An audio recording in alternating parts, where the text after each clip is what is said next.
지난주 서울의 일평균 코로나19 신규 확진자 수는 125명으로 2주 전보다 감소했지만 다중이용시설, 직장 등에서의 집단 감염은 계속해서 이어지고 있는 것으로 나타났습니다. 서울 시내 아파트 값은 새해 들어서도 고공행진하고 있습니다. 목동의 경우 정부가 부동산 공급 대책으로 재건축 규제를 풀지 않겠냐는 기대감이 높아지고 있습니다. 새 아파트 공급은 도심의 재건축 재개발, 구역을 통해서 한다는 방향성을 명확해졌기 때문에 서울시가 코로나19로 생긴 돌봄 공백을 막기 위해 긴급 돌봄 지원단을 운영합니다.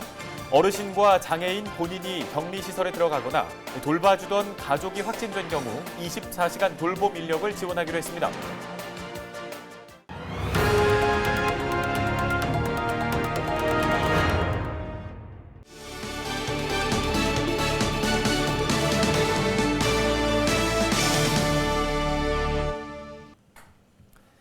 시청자 여러분 안녕하십니까? 헬로티비 뉴스입니다. 첫 소식으로 코로나19 발생 관련 소식부터 전해드립니다. 이 비인가 종교 교육시설에서 또다시 집단 감염이 발생했습니다. 대전에 있는 시설인데요. 주말 사이 이곳에서만 120여 명이 무더기로 확진 판정을 받았습니다. 25일 0시 기준 전국 신규 확진자는 437명, 서울에선 102명이 증가해 23,500여 명까지 늘었습니다. 지난 한 주 동안 서울에선 일평균 125.1명의 신규 확진자가 발생했는데요. 이는 2주 전 일평균 확진자 수 145.9명보다 20여 명 줄어든 수치입니다. 감염 경로 조사 중인 확진자 수도 줄었습니다. 박유미 서울시 방역통제관의 설명 직접 들어보시죠. 2주 전 전체 확진자의 28.6%였던 감염 경로 조사 중 사례는 지난주 27.1%로 줄었습니다. 무증상자 비율은 2주 전 전체 확진자의 37%에서 지난주는 31.6%로 감소하였습니다. 반면 다중이용시설과 직장에서 전파되는 사례는 늘고 있는데요. 이에 대한 설명도 직접 들어보시죠. 최근 1주간 집단 발생 사례는 다중이용시설 관련 66명, 직장 관련 51명, 의료기관 관련 29명, 요양시설 관련 23명, 종교시설 관련 5명 순으로 나타났습니다. 시민들은 5인부터 사적 모임은 자제하시고 사회적 거리두기 2.5단계에 적극 동참해 주시기 바랍니다.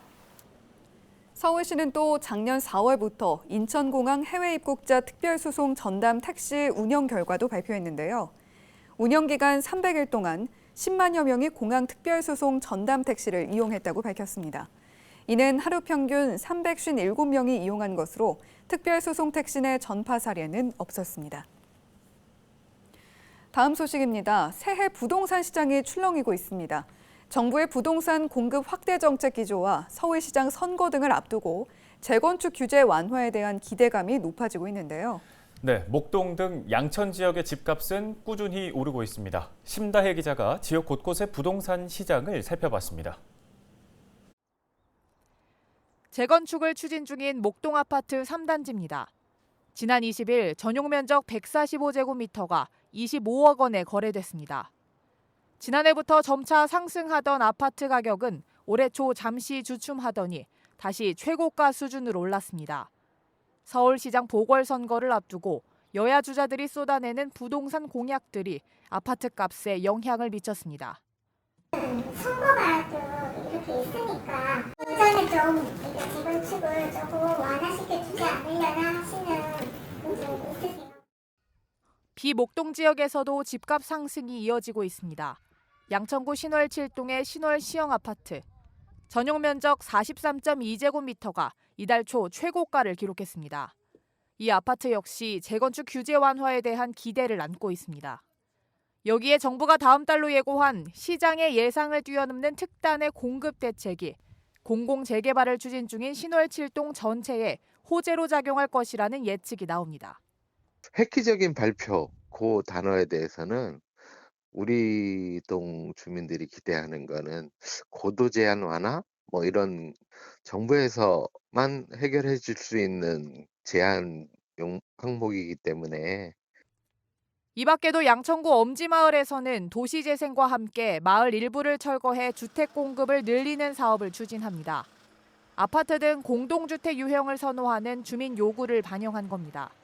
정부가 공급 확대를 예고하면서 재개발과 재건축 사업 호황이 장기화될 것이라는 분석이 나옵니다. 정부에서 이제 공급 확대로 이렇게 정책의 전환을 했고 어떻게 됐든지 간에 공공재건축, 공공재개발, 공공을 통하든 어떻게 되든지 간에 서울의 새 아파트 공급은 도심의 재건축 재개발 구역을 통해서 한다는 방향성을 명확해졌기 때문에 기대감이 커지는 만큼 목동의 매수세는 더 커져서 당분간은 이런 거래량이 좀 늘어나지 않을까 그렇게 예상을 합니다.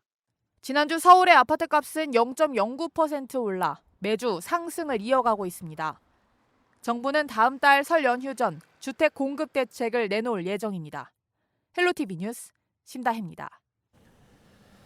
낡은 주택이 밀집한 저층 주거지가 서울 곳곳에 남아있죠. 주거 환경 개선을 위해 서울시가 리모델링 규제를 완화하기로 했습니다. 유민호 기자의 보도입니다. 서울 은평구 산세마을 일대. 낡은 단독 다세대 주택이 다닥다닥 붙어있는 저층 주거지입니다. 집을 수리하고 텃밭을 가꾸는 등 도시재생 사업을 마쳤지만 주민들의 불만은 여전합니다. 꼭대기층은 여름에는 완전 한정막이고 겨울에는 완전 엄청 춥고 그런 거죠. 앉은 집들은 40-50년 됐고요. 현실적인 대안은 건물을 뼈대만 남기고 완전히 뜯어고치는 리모델링 사업. 이곳 산세마을처럼 저층 주거지 38개 지역에서 리모델링이 활발하게 이뤄질 수 있도록 서울시가 일부 규제를 풀기로 했습니다. 동자 흑석 숲마을, 종로 부암동 성광마을 등 리모델링 활성화 구역에서 수평 중축, 즉 건물을 더 넓게 지을 때 적용하는 건폐율과 건축선 30% 제한을 없애기로 했습니다. 건폐율이 오르고 건축선을 밖으로 밀어낼수록 건물을 더 크게 지을 수 있는데 앞으로 현장 사정에 맞게끔 건축위원회가 개별 심의합니다. 또 리모델링 활성화 구역 수를 늘리기 위해 도시재생지역과 주거환경 개선사업구역은 기존 시와 자치구 건축위원회 자문 절차를 생략하기로 했습니다. 재건축 재개발 해제구역도 활성화구역으로 지정될 수 있도록 지침에 새롭게 명시했습니다. 이번 리모델링 규제 완화가 노후 저층 주거지의 주거 환경을 개선할 수 있을지 주목됩니다. TBS 유민호입니다.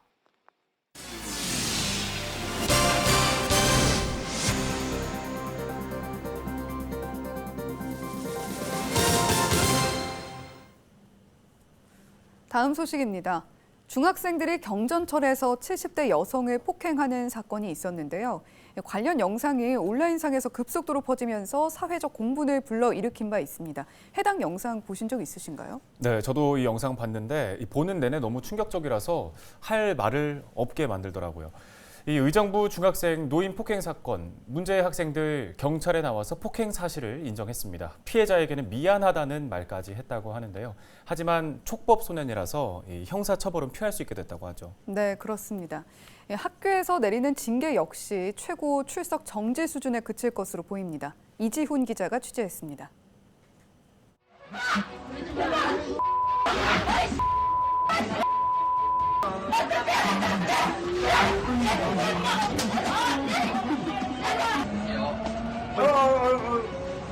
노인네 고의성 아니었다고. 지한테 야.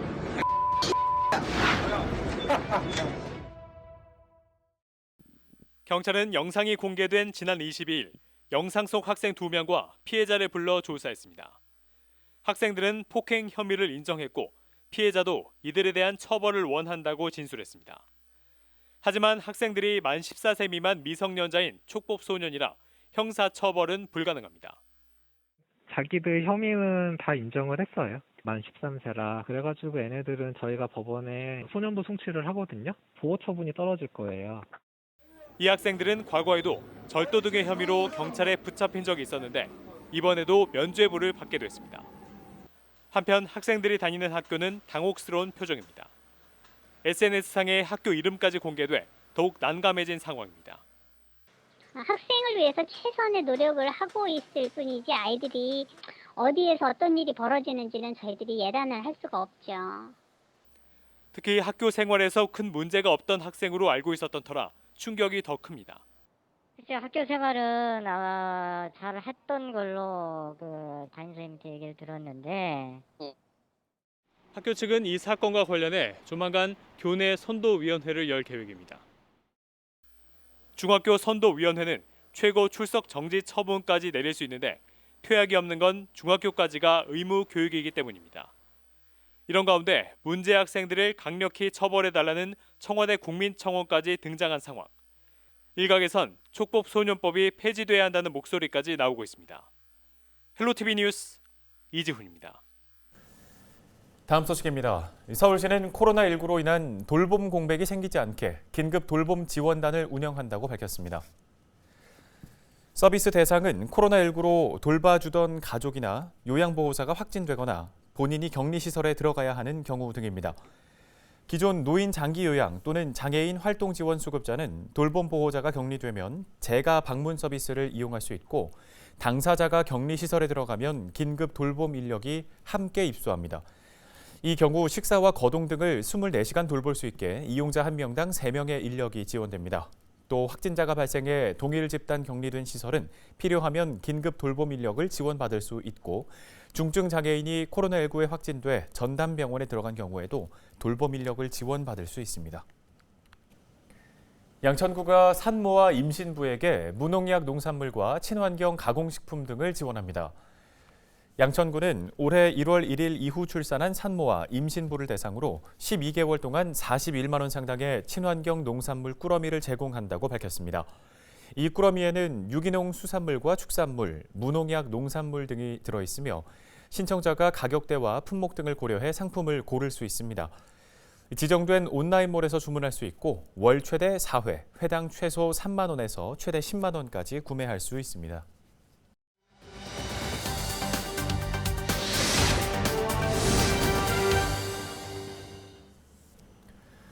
코로나19로 모두가 힘든 상황에서 내가 아닌 누군가를 돕는다는 건 쉽지만은 않은 일일 텐데요. 이웃을 위한 나눔 활동을 중단하지 않고 계속 이어나가고 있는 이웃이 있습니다. 은평구 녹번동에서 초밥집을 운영하는 정진현 씨인데요. 최근에는 녹번동 주민센터와 우리 동네 나눔 가게 업무 협약을 맺었다고 합니다.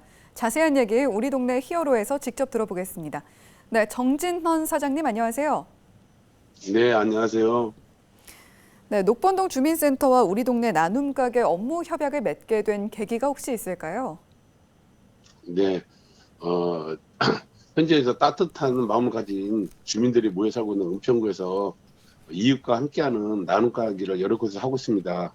특히 녹번동 지역사회 보장에 위해서 나눔 가게를 하는 곳이 많이 있습니다. 네, 이웃과 함께 훈훈한 정을 나누는 것이 보기 좋아서 나 역시 이번에 나눔 식촬한 것에 함께 동참하게 됐습니다. 네, 평소에도 나눔이나 봉사활동에 꾸준히 참여하셨다고 들었는데요. 이렇게 꾸준하게 할 수 있었던 원동력이 있다면요? 예, 뭐 청소년 육성회나 그리고 또 여러 곳에서 좀 활동을 좀 했습니다. 우리 미래인 청소년들과 어려운 이웃을 위해서 봉사를 하여 왔습니다. 봉사를 하다 보니 내 마음도 편하고 뿌듯한 마음이 들어서 크진 않지만 꾸준히 봉사를 지금까지 하여 왔습니다. 예, 사장님께서도 가게를 운영을 하고 계신데 사실 지난 1년 동안 코로나19 때문에 이 자영업자 소상공인들 많이 힘들지 않았습니까? 이렇게 힘든 시기에 나눔을 계속 이어온 이유가 있을까요? 네, 사실 코로나19가 이렇게 오래 갈 줄은 전부 다 생각 못했을 겁니다. 금방 끝날 줄 알았는데 이렇게 1년 넘게 지금 가고 있다 보니까 소상공인들이 진짜 많이 힘들어합니다. 주위에 다니다 보시면 아시겠지만은 임대 현수막도 많이 붙었을 정도로 지금 이제 가게를 접고 있는데도 사실 많이 있습니다. 현재 나도 식당을 운영하고 있지만은 사실 많이 힘듭니다. 사실 직원들 봉급 자체도 이게 지불하는데 굉장히 많이 어려움이 있지만은 현재 우리가 이렇게 힘들 때 저소득층과 독거노인들 그리고 주위에 많은 분들이 찾아보면 더 힘드신 분들이 많이 있습니다. 그래서 이렇게 어려울 때 우리가 함께 나누는 것이 더 필요할 것 같고, 그래서 많이는 못하더라도 식사하시는데 조금이라도 도움이 되었으면 하는 마음에서 식사를 지원하게 됐습니다. 우리 어르신들이나 어려우신 여러분들 맛있게 드시고 항상 건강하시고 행복했으면 좋겠습니다. 네, 그런데 코로나19로 경제적인 상황도 좀 어려워지고 또 모임이나 바깥 활동도 힘들어지면서 나눔과 봉사활동에 대한 분위기가 많이 위축된 것 같습니다. 관련해서 해주실 말씀 있으시다면요. 예, 누구나 남을 위해서 돕고 싶어하는 따뜻한 마음을 가지고 계신 분들은 많이 있습니다. 그러나 이렇게 장기적으로 가고 있는 코로나 때문에 더욱 어렵고 많이 힘들지만 주위에 보면 나보다 더 힘드신 분들이 많이 있습니다. 많은 것은 아니더라도 조그만 정성이면 주는 기쁨 이상으로 받는 분들이 더 많이 기뻐하실 거라 생각합니다. 네, 여러분 코로나 물러날 그날까지 우리 화이팅 합시다. 주위에 나보다 더 힘든 사람을 항상 생각한다는 사장님의 말씀이 주는 울림이 참 큽니다. 계속해서 나눔 이어가 주시고요. 지금까지 은평구 녹번동에서 초밥집 운영하시는 정진원 사장님이었습니다. 다음 소식입니다. 훈훈한 소식 하나 더 전해드립니다. 양천구 목동 깨비시장 상인 강구석 씨는 이웃에게 전달해달라며 1,000만 원 상당의 속옷을 목 3동 주민센터에 기부했습니다. 목동 새마을금고에서도 현금 150만 원과 350만 원 상당의 성품을 목 3동 주민센터에 기탁했습니다. 목 3동 주민센터 고승환 동장은 필요한 곳에 전달해 나눔의 뜻이 잘 이어질 수 있도록 하겠다며 감사의 마음을 전했습니다. 서울시 보건환경연구원은 확진자가 방문하거나 이용한 대중교통 25곳을 대상으로 바이러스 검사를 진행했는데요. 검사 결과 검사 건수 500건 모두 코로나19 바이러스가 나오지 않았다고 밝혔습니다. 검사 방법은 확진자가 다녀간 대중교통시설에서 실내 공기를 포집하거나 확진자의 비말이 닿아 오염 가능성이 있는 사물 표면에 시료를 채취했습니다. 서울시 보건환경연구원은 시민들의 불안감을 해소하기 위해 다음 달 중 지하철 객차 내 코로나19 바이러스 환경 검체 검사를 시행할 계획이라고 밝혔습니다. 서울시는 청소년 정책참여위원회에 참여할 청소년을 모집합니다. 모집 대상은 서울에 살거나 서울에서 교육 또는 근로활동을 하고 있는 만 9세에서 24세 어린이와 청소년입니다. 청소년 참여위원회 위원이 되면 연 4회 정기회의와 매월 분과회의를 통해 직접 정책을 만들어 볼 수 있습니다. 어린이 청소년 참여위원으로 활동한 후에는 활동 증명서를 받을 수 있으며 참여를 원할 경우 다음 달 23일까지 서울시 홈페이지를 통해 신청하면 됩니다. 은평구는 코로나19로 어려움을 겪는 중소기업과 소상공인에게 운영자금을 지원하기 위해 중소기업 육성기금 융자 신청을 받는다고 밝혔습니다. 융자 대상은 은평구에 사업장을 두고 사업자 등록 후 1년 이상 경과된 중소기업인과 소상공인으로 지원 규모는 총 50억 원입니다. 숙박이나 음식점업, 부동산업 등 기타 사치 향락이나 투기를 조장하는 업종은 제외됩니다. 올해 융자 지원 금리는 0.8%입니다.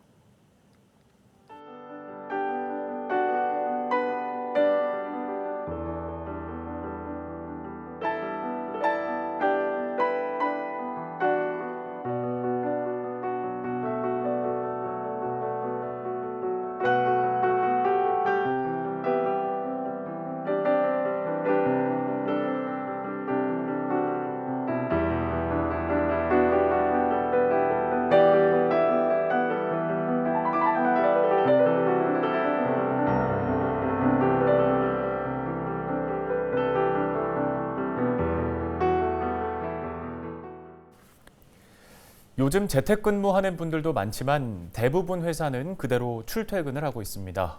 붐비는 전철이나 버스 이용하면서 안전하긴 한 건지 걱정하는 분들 많으셨을 텐데요. 불안함 조금은 내려놓으셔도 괜찮겠습니다. 확진자가 다녀간 대중교통시설에서 바이러스가 나오지 않았다고 하는데요. 그래도 마스크 착용과 손 씻기는 잊지 말고 이어가 주시기 바랍니다. 헬로티비 뉴스 마칩니다. 시청해주신 여러분 고맙습니다.